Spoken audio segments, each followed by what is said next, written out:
Hello. Good morning, everybody. So we're not officially going to launch. We're going to give everybody a few minutes to get on here. Hey, Chris, we're doing something new this morning. I'm doing live on TikTok too. All right. So that's going to be fun. We're going to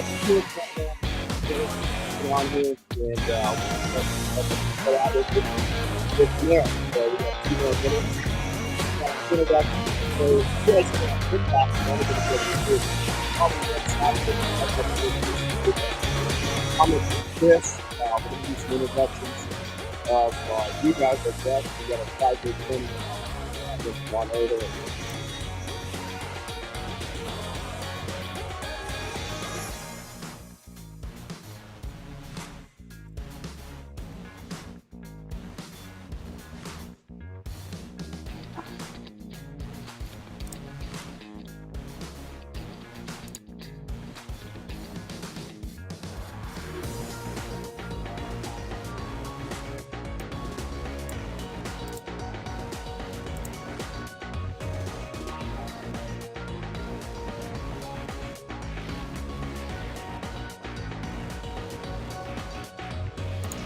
Down, and we're going to have a really cool topic today. This is our podcast. I'm really excited about this. I have to get this one. I have to stand corrected. I've got to take the tone stuff through it. And when I did that, I was humbled. I learned something. I'm 5 years old this weekend. I learned something. I was humbled. And Diane and I both knew. But yeah, what an amazing week so far. Great group of guys. We're just we're blessed to be here and excited. And you guys have kind of had a week that it's like the 100 level of business. Tomorrow's long day. Tomorrow's like the 14-hour day. But it's going to be cool. So, all right, let's get her going. So, 21 seconds to go. And, Renny's eager.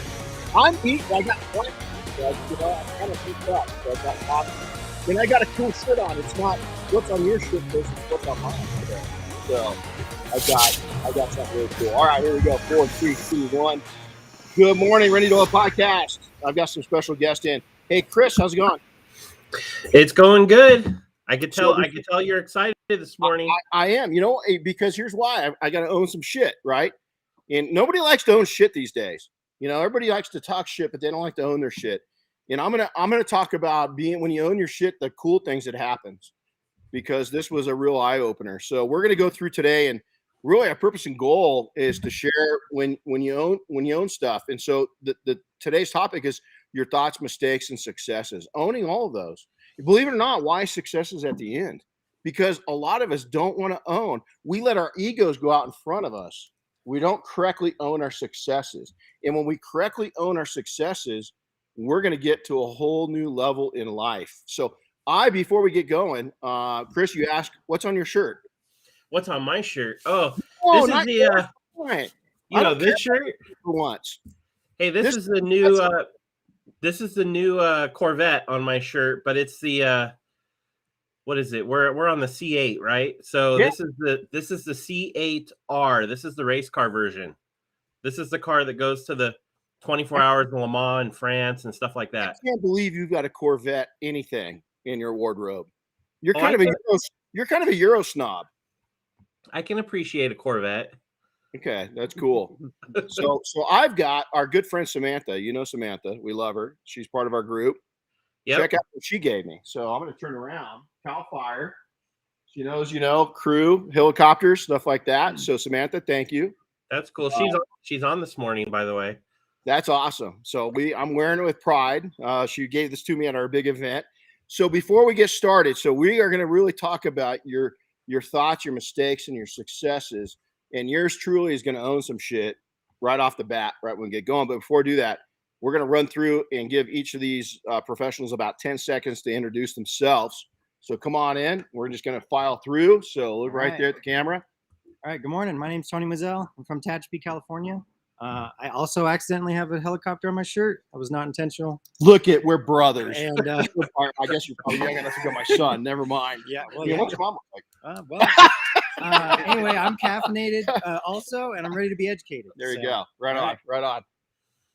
Hold on, I got to pull a salute off to him real quick. Hey, how's it going? My name's Kevin. I'm from Raleigh, North Carolina, and I'm an Army captain as well, military police. I got to stand a little tall, you know. So yeah, right on. Appreciate Man. it. Good to have you. Hey guys, I'm Henry Ren, and I'm from Queens, New York. And Queens in the house. yeah, Run DMC. Every time you say Queens, I think Run DMC. You know, you probably never even heard of Run DMC, have you? Oh my God. He's young. Come on in. What's up, guys? My name is Ethan Padilla. I'm from Ogden, Utah. I moved to there about 6 months ago to help my grandpa. You'll be listening from him in a little bit and to help him detail. Our business name is Hamptons Mobile. We do a lot of aircraft and, of course, automotive and a whole bunch of other stuff. So it's pretty cool. Cool. And then our intern for the month, come on in, Steve. Good friend of mine. We've been around each other a while now. We have been, Renny. My name's Steve Hampton. I'm the owner, along with my wife, of Hampton's Mobile Detailing. Like Ethan said, we're out of northern Utah, but we service about 10 states, western states, with aircraft. Including Hawaii. Hope Kelly's on today, too. There you go. Us too. I caught her chatted with her last night. All right, here we go. It's a little early for Kelly, though. It is. It's real early. You know, I don't know. She wakes up early, though. Yeah. She works hard. So, Chris, we've had a lot going on. I want to take and pull up this bracelet right there. I want to take and call out to this one right here. This is our main member, but this one right there is we have a Detail Mafia Hall of Fame member now, Jim Gogan. So congratulations. Since we've been on last, we had a major event here, almost 100 people. We decided not to go to Vegas. We decided to host a small party for the Detail Mafia, get together, an educational event. We thought maybe 30, 40 people, and nearly 100 people came in. It grew pretty quick. Oh man, it was awesome. It was so good to be around people and just and connect and everything else. It was awesome. Some good food, some good vibes, some good knowledge, some good education, learning, sharing, teaching. I mean, it was incredible. Connection was the key. Then we went last week. P&S, Bob and Dave surprised their staff and took all their warehouse staff, everybody, to Vegas for an escape. And so we met them. That was a wild time. That was really good. And it was good for all of us just to connect. From the youngest member, Kevin, been there for 25 plus years, something like that, somewhere right in there.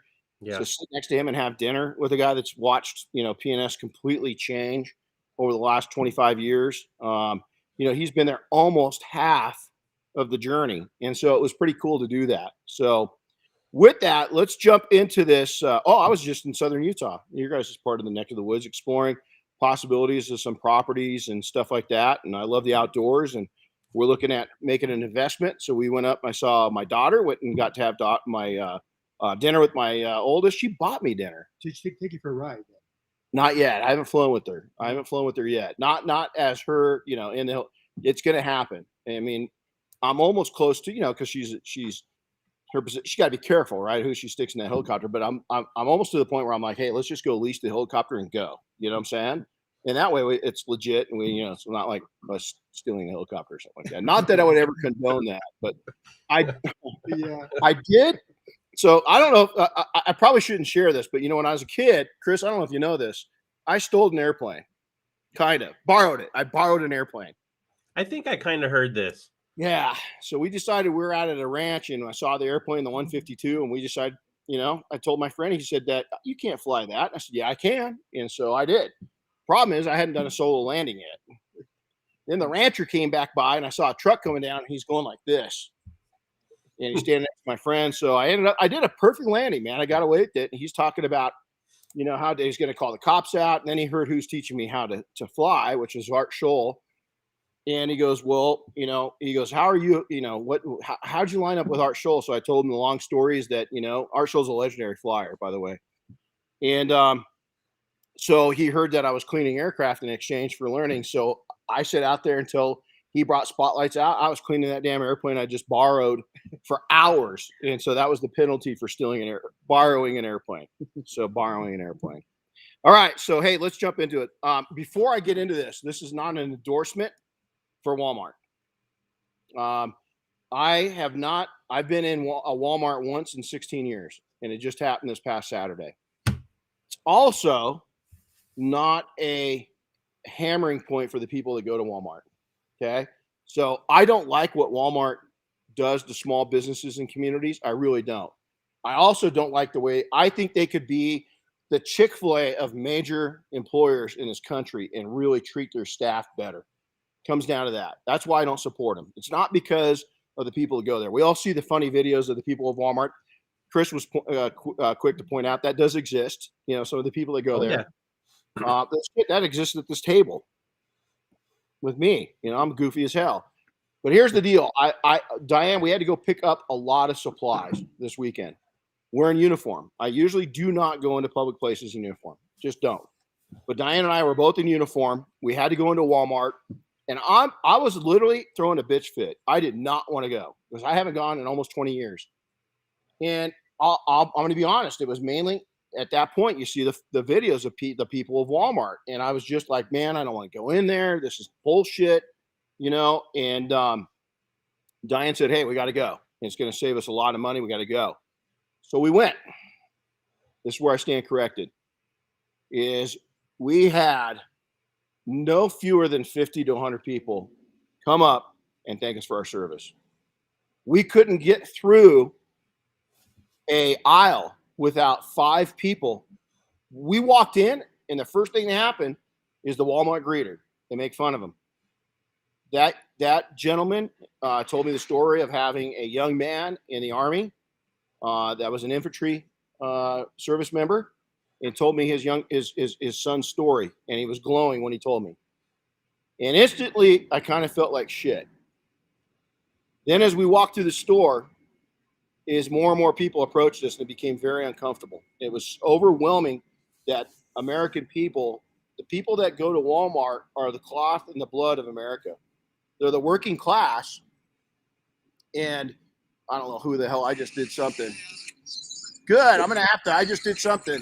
How's it going, bud? I'm gonna put you on mute because I'm on actually a live broadcast, okay? So yeah, I just included somebody in the broadcast. So hey, can you mute yourself too? Just because I hear background noise. So we're sitting. So we're there you go. Oh. Yeah, right. Kind of. Let's go if we can go in here and see if we can do it. We might have to. Man, I have no idea what I just did. No idea. That's TikTok experiments. Yeah, this is a TikTok experiment. So we're going to go with it. So, you know, as we're walking through, my conscience is bothering me more and more, right? And I'm really, oh man, this is really loud. Maybe you can just turn down your volume on your phone, Renny. Yeah, there you go. So now I got all kinds of people want to join me on TikTok.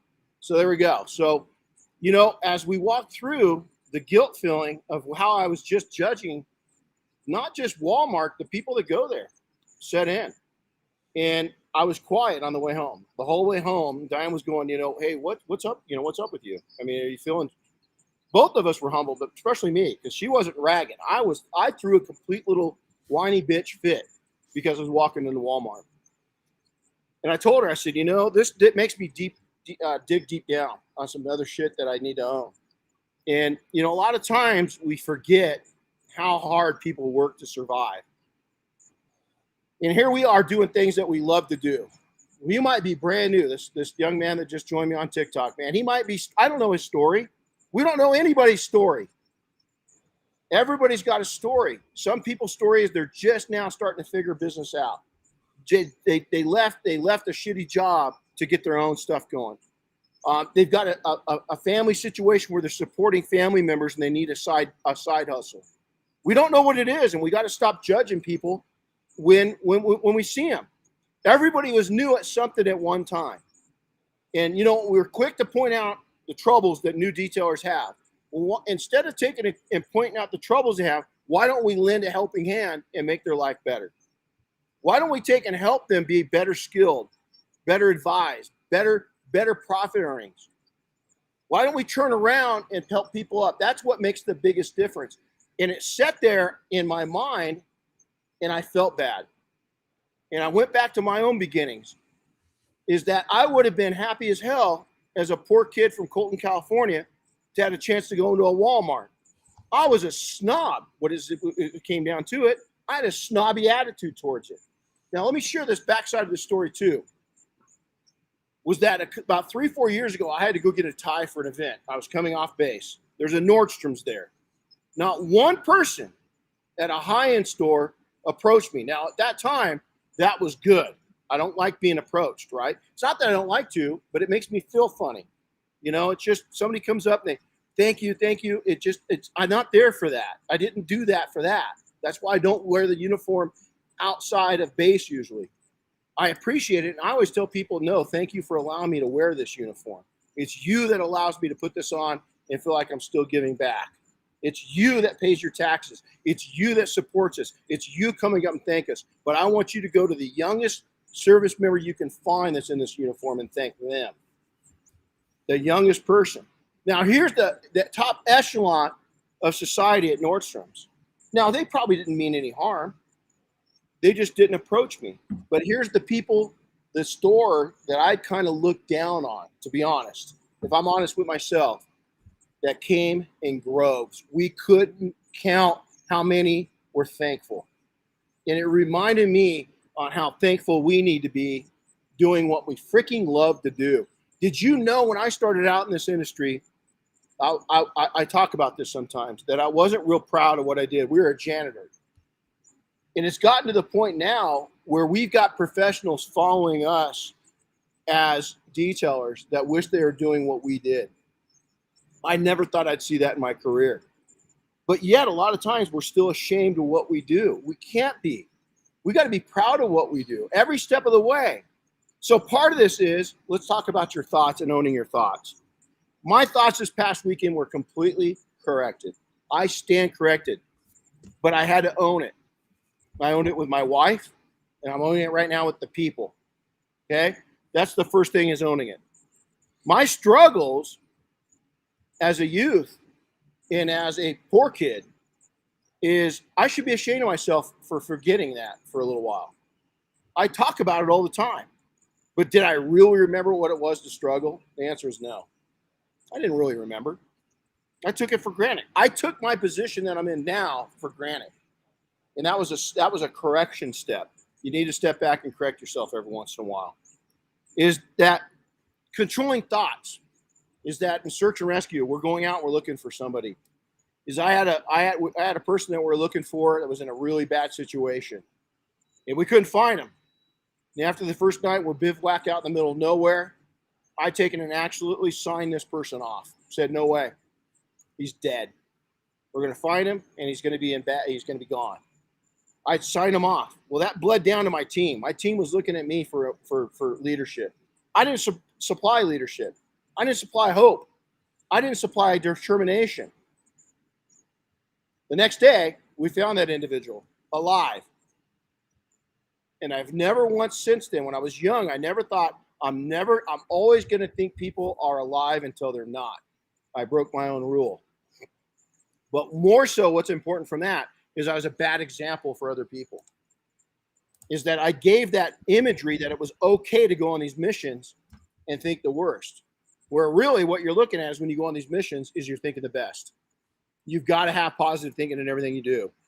Gain control of your thoughts before they're polluted. Okay? It's real easy. It's just like pollution. It's real easy for us as a country. When I was a kid growing up outside of Los Angeles, we had smog alerts. We don't have smog alerts anymore. Is that the emissions have gotten better. We like to complain about us having to have tests done to our vehicles. I remember as a kid, you couldn't go out and play because the air quality was so bad. Now, did we? We didn't care. We actually drank out of hoses too, drain hoses, you know? But you know what? If we would have taken those actions back then, we wouldn't have the pollutants in the air and in the water we have now. It's the same thing with your mind. Once your mind is polluted, it's actually harder to clean that up than it is just to keep it clean. And so if you've got pollutants from your past, that's your freaking past. Stop looking back at it and look forward. The only challenges you got in front of you are in front of you. The back just taught you what you just went through. That's all it's there for, is a lesson. So controlling your thoughts, it might seem like it's easy. It's not. going to the gym, building up muscle, doing all these different things, learning new talents, taking and making a car shine, cleaning things up. Those are all easy things. The mental side of positive thinking is the worst. Now, positive thinking, I'm not one of those gurus. I'm not preaching that, but I am. Is because you become what you think. And it's very easy to put yourself into a slot where you're not thinking right. You've got to constantly think right. Now, you also got to face reality. Is that you can't be ignorance on fire. That's when you go and you find mentorship. That's when you go and you find counsel. You look for somebody that is on a platform that you're not. You look for somebody that is ahead of where you've gone. Now, a lot of times now is that I've actually surpassed some of my mentors. I've actually got ahead of where they were when they taught me. But yet, they're still my mentors. And you know what? I would have never gotten there without them. That's important. You never look down on people. You always look them in the eye. No matter if they're brand new or if they're a seasoned 87-year-old person, you always look them in the eye. So now I have triggers for positive thought. And this is what I've learned from my mentors and group is that it's real easy for me to look in all of us, for us to look at the negative or bad or not so positive things. But how do we take and look and just try to fill ourselves with good things? There's a couple different ways I do it. Is my wife. Is that we've been together for 20-something years. And every time I look at her, I think I don't hug her enough. Because what's that do? If I think I don't love on her enough, what's that force me to do? And I hate to use the word force, but we get busy. And I hate that word. But it challenges us to go up and touch them, to say something special, to say something nice, to go the extra mile. Because that's what we want when we're in a relationship. That's what we need when we're in a relationship. That's what we need to be.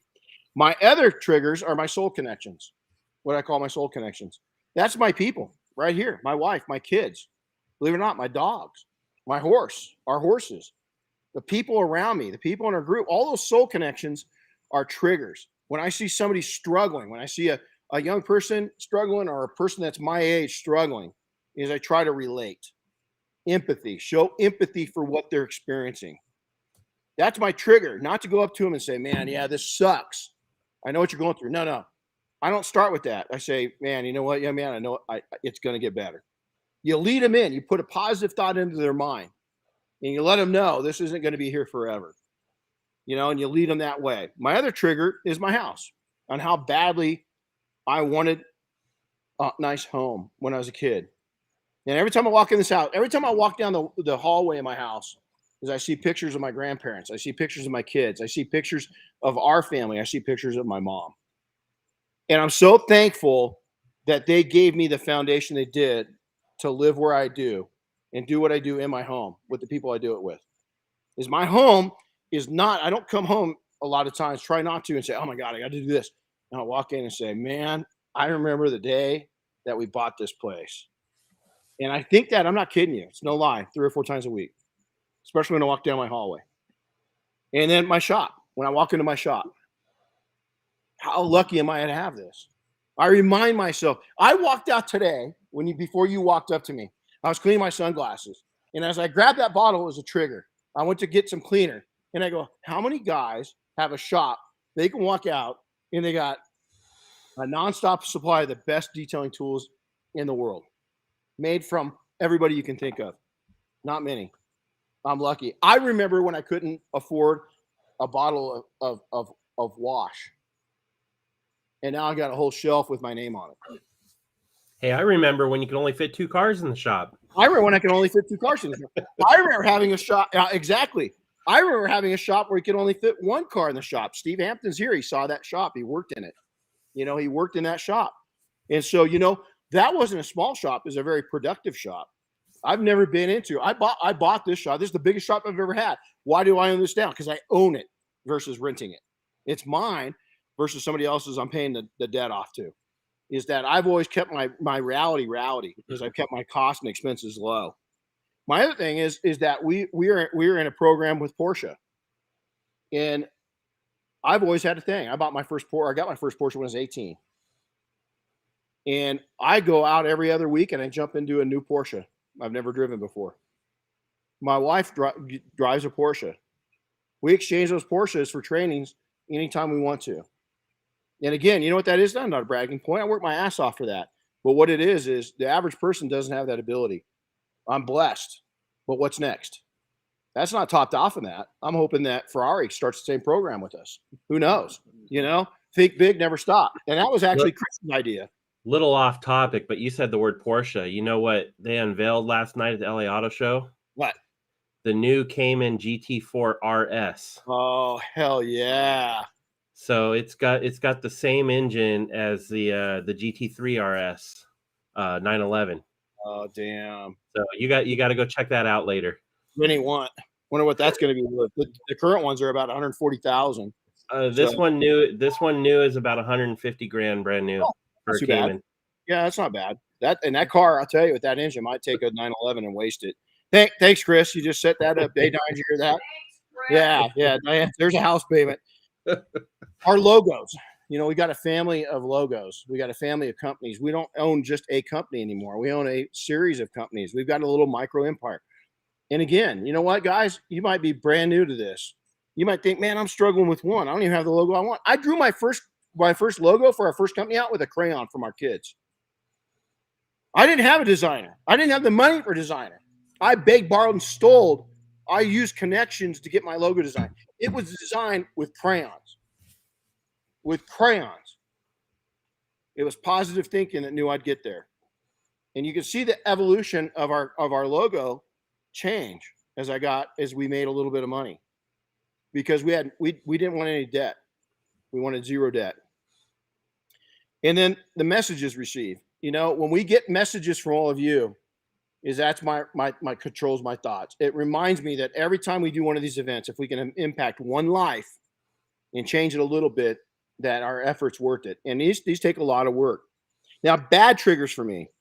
Yeah, I was gonna say, before you jump into these, the positive triggers are awesome, but being able to recognize what your bad triggers are, and I'm not saying to focus on them, but being able to recognize what they are and then do something to remove them from your life is important. It is. And it's the bad triggers, as Chris just said, for those who are on TikTok, maybe didn't hear him, is those bad trigger points for me are real simple. It's not getting me time.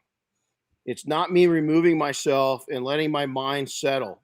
It's not removing myself and having a little soul time. Remember that soul time with the people and the creatures that I love. Believe it or not, it really is. It's not me. It's me not being able to get a little bit of gym time in. It's me not with Mother Nature. It all comes back to where those things. There's other triggers, but if I control and get to relax a little bit, the bad triggers don't pop up near as bad as they calm down. A friend of mine on another podcast last night taught me something in a text message string that I'm gonna share on a future podcast on how to control those thoughts and calm you. And it worked. I was really worked up yesterday. That's concerns on my mind lately, and I just couldn't calm down. And I happened to mention it, and bam, there it was. So I'm going to share those things with us. So now, owning your failures. Why is this important? Move the hell along. My daughter, that's now an officer in the Air Force, taught me that 4 or 5 years ago. Dad, you're not there anymore. Move along. Stop looking in the rearview mirror. Move along. Look where you're going. Move along. I was like, damn, smart girl. Takes after her mom. Stop repetitive cycles. All of us that grew up with some kind of challenge, and all of us did. We all got daddy, mommy, kid, brother, getting picked on, whatever the hell it is, issues. Move along. Get over it. Don't ignore it. Deal with it, but deal with it in the right way. And the most helpful way to do that is by helping others. Believe it or not, is being a help and being an inspiration to others is going to take and help you along with some of those challenges you had in your youth. It might be something you saw in deployments. It may be something that you saw in your youth. We got a young man here that came to America by himself, to attend school. I can't imagine, but you know what? He's not complaining. He's moving along. He's went and built a life. He loves America. Wish more Americans were like you as a new American and loved America more than they do, because here's the deal. Is it a pretty magical place or what? It is. And we forget that sometimes. We look at the right side. We look at the left side. We look at all these different things. And guess what? We forget it's a pretty cool spot we live in. It really is. no matter what. So the next thing is owning your successes. Is ego versus pride versus reality. Is don't own it with ego. Own it with compassion. Own it with the idea that you're going to help others get to where you're at. My saying in this group is that I want to cut Jim Gogan and I, again, Hall of Famer, is that we want to take and help people cut the time in half that it took us. We don't want young people to take and struggle as we struggle. We want them to get there much faster. And I want the next generation to do a hell of a lot more than what I did. Will they? Yeah, a select few will. Am I threatened by that? Oh, hell no. Because guess what? Somehow I'm going to get tied to that. I tie myself to a rising tide. Every time you see me in life, I'm going to be in a better spot than I was the last time you saw me. That's who I am. Is I never hold still. You can't hold still. You can't hold still in the world. You can't hold still in your mind. You can't hold still in helping other people out. Now, what's some other things? Is that appreciate every level that you're at. Now, you guys might take and be in a spot where you're broke. In the last 10 years, I look back at those broke periods, and they're some of the coolest periods of my life, believe it or not, because it's the time where I learned the most. I struggled the most, but it was just such an aha moment the whole way through. I wish I would have slowed down and realized that back then. Somebody would have told me that, so I could smell the roses a little bit, as they say, and just taking it. And I wish I would have slowed down and not been in a hurry, because guess what? You can take and make success happen, but you're not going to rush it. It's going to happen as you're ready for it. And the more relaxed you are, the more ready you're going to be, and it's going to happen a little quicker. If you're taking and cramming when you shouldn't be cramming, it's going to slow down for you. Okay. I've always gone back. This is something that I've used as a tool I've used since I was a kid, is dream. What's your dream? What do you want to be when you're 10 years old? Then your vision. What's that dream look like? Can I make that vision happen? Can I tie in what I love to do with making money? Can I tie in what I love to do with building a life? And the answer is yeah, you can. But you got to go out and plan for it. That's the next one. So we got dream, vision. You got to plan. I'm constantly planning. Constantly. We're constantly adjusting our plan. We're constantly doing new things. Monday I went to our team. I had an idea with PNS and Double Black to reward somebody in our family. Is they've done a lot for us, and it was in my mind when we had our big event. And it went from a dream, from a vision to a plan to now we've got a date set and we're going to execute. And it went from just an idea to an actual event on December 20th, all in a matter of a couple hours. Chris was involved in that. And then execution is you've got to execute. You've got to put battle plans together. You got to put threat assessments together. You got to take and have all these things put together. What happens if this doesn't happen? What's your fallback to? What's going to be what we call a 9 line? Which is calling in the help, man. How do I get out of this situation? Hey, don't put yourself in a situation where you need to have somebody else dig you out. Always realize before you have to dig yourself out, self-arrest, self-rescue. Be able to get yourself out. But when you get in a bad position, don't wait too long to push that 911 button. There's people around you that come help you unless you keep doing dumb shit. Okay. So now, how do I get to success level? How important factors of owning my journey is that you've got to take and believe in yourself to the core and bone deep. Believe in yourself. Even if you don't have what you think you have, you can develop it. You can develop it. It's all about, we taught these people something this week. There's 3 pillars within all of our lives and all of our businesses. It's you, right? It's relationships, and it's marketing. It's not your technical skills, believe it or not. Those will come if you're smart. Now you got to know what the hell you're doing, and you got to be good at it. You got to be among the best, but you got to be able to earn at it. And a lot of people miss that. You got to take people along for the ride with you. You can't just go out and do things. You've got to take and do things and take people, maybe your staff, maybe your spouse, your family, all the above. You've got to take and build people up, not strip them down. You've got to give them opportunity and not limit them. Don't limit what people can do. Offer unlimited ability and a helping hand to help others, maybe even outperform you. We got several people in our group that are going to way outperform me in their careers, way outperform me. I'm happy. I want them to. I want them to do it sooner, better, bigger, faster, stronger, all the things, make a hell of a lot more money, spend more time with their families. I want all of that for them because that's what's going to take and propel all of us ahead. Is if you're good at something, never do it for free. What movie is that from? Anybody know? The Joker, Batman. Okay, Keith Ledger. And that's a true statement in business and life, is you should never be the cheapest. You should be the best and rewarded for it. Now, you might be the best at a wash, clay, and protect. You might not even touch a tool to it. That's okay. Be the best at that. You be the best at that. Find a cause in life, find a purpose in life, and stick with it. Find something that you can hang your head on that you call your own. That's something that you give away. Mine has been volunteer search and rescue team.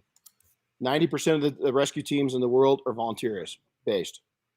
And I've got a skill set in the mountains that I've been able to build up over time in my youth. I love it. That's why I live where I live, and I'm good at it. And so for me to go out in the middle of the night and answer a call, my wife does the same thing. Now we do it on horseback. Well, she does. I'm not quite good enough yet. The horse is fine. I'm having a little stumbling problems, getting used to 1,300 pounds underneath me and giving him, taking control and giving him control. My point to this is it's a lifelong passion. It's something that entertains me offline. It's something that I can give back to other people with. You've got to find those things in life. Make everything within your industry better for many. It's not about your journey in the industry. It's about the industry at large. Now, there's going to be people that don't care that you're out to help them. That's okay. Keep helping them, because for every one of those selfish people, you got 10 people on the fringe that need the help and appreciate the help. And we take and we push and push and push our industry ahead. Make everything in your community better. Connect with your community. Connect with the people. Connect with people that need you most. Volunteer. Give volunteers a detail. Give volunteers a helping hand. I don't give out money. I give out my time. I'm a lot better at giving time than money because I know where my time's going. I don't know where my money's going. So I know when I'm there spending time with people where it's going. Make a stranger smile every single day. Somebody you really don't know, make them smile. The one thing that we can do with each other is it's almost impossible for a human to smile at another human and not have them return the smile back. Now we got these things, these face diapers on, it's going to be a thing of the past sooner or later. We can't. I miss seeing strangers' smiles. I really do. I miss seeing kids smile. I miss seeing elderly people smile. I miss seeing people smile. I really do. It's going to come back. This is just a small time in history that we're facing. Change a life at least once in your lifetime. I mean, change a life. Somehow make an impact on somebody's life that they come to you later or at that time and say, you changed my life. Maybe you saved that life. Don't know. And then be daring in all things. Do not stop being daring. Live on the edge a little bit. Whatever your edge is live on the edge. Comfort zones are really easy to get into. It's real easy to sit in your comfortable bed with the pillow and the blankies over the top of you and just not go to work out. It's real easy to take and have a weekend to where you've got a ski trip and you've never skied before. Some friends are going to take and teach you how to ski. It's real easy to say no because you're scared. Because believe it or not, it's real easy to take and have somebody take and tell you they want to take you up for a small airplane ride and show you the local area because you're scared that plane's gonna crash. It's not. Is just live on the edge. Do things you're not comfortable with, because when you come back from doing those daily things, the things that aren't comfortable in business and life are going to be much easier. So you got to challenge your stuff. So Chris, hey man, that's all I got. I want to thank everybody. This is kind of cool. See how it goes. It just stopped, huh? Yeah, it just stopped. But hey, I think that's all I got. You got anything you want to add? Not really. You covered it real well. I mean, I did have a little fun this week. For our newsletter, I put up an article about owning your mistakes. Tried to keep a theme going. But I took the approach as to dealing with mistakes you might make with your customers in your shop, that kind of thing. Although it applies everywhere, it's not like it just works for the detailing industry. Somebody just asked on TikTok, they said, hey, why not talk about detailing more, the skill set? I'm going to be honest. The skill set's the easy part. Is the sales, marketing, empire building. That's all the hard part. Is the tool side of it. It's the easy side. It's networking and combining those abilities with these and this and turning it into profits. That's the hard part.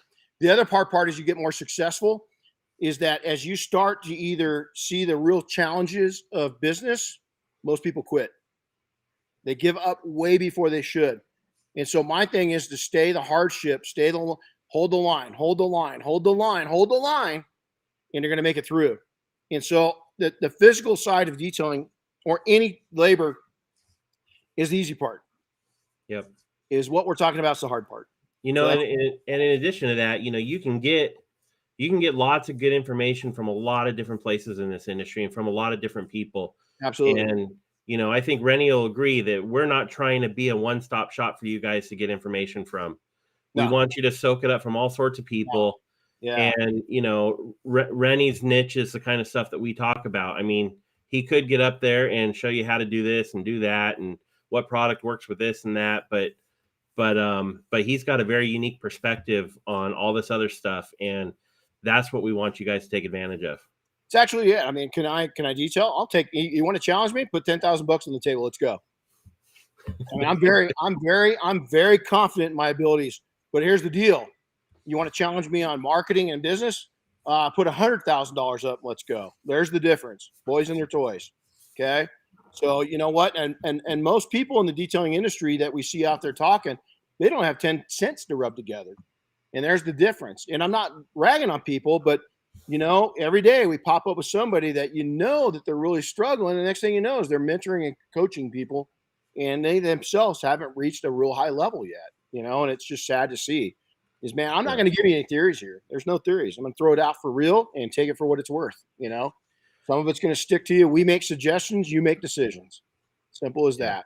So, and product talk is one thing online, but actual, detailing skills, there's still no replacement for hands-on, getting involved, getting educated hands-on. Yeah, you got to go learn it. I learned something from every training. These guys are already teaching me stuff. As we get through the week, and Steve came through training way back in 2008, and he's interning right now. It's a complete different game than it was all the way back there. It's a different game than it was 2 years ago. It changes and evolves so quickly. So, Hey, everybody, I just want to say have a great day. Chris, thanks for joining us. This is kind of a different topic. Hope you guys learned something, took something away from it. And you guys be good to each other. Go out and make somebody smile today, would you? So, Chris, we'll talk to you. We'll see you tomorrow. And I'll be there. We're going to go get these guys busy. They got a lot of work to do. So, TikTok, thanks for standing by. YouTube, everybody else, like always, share, subscribe, and Renny at detailingsuccess.com. We love to get your emails and responses. I had a couple the last podcast we did that were mind blowing. Yeah. It really pumped us up. And Chris will come in and he'll say, hey man, go check out this email that just came in. And it's pretty cool. You can also reach Chris at detailingsuccess.com too. So you guys take care and have a good day and go make somebody smile. We'll see you. See you guys.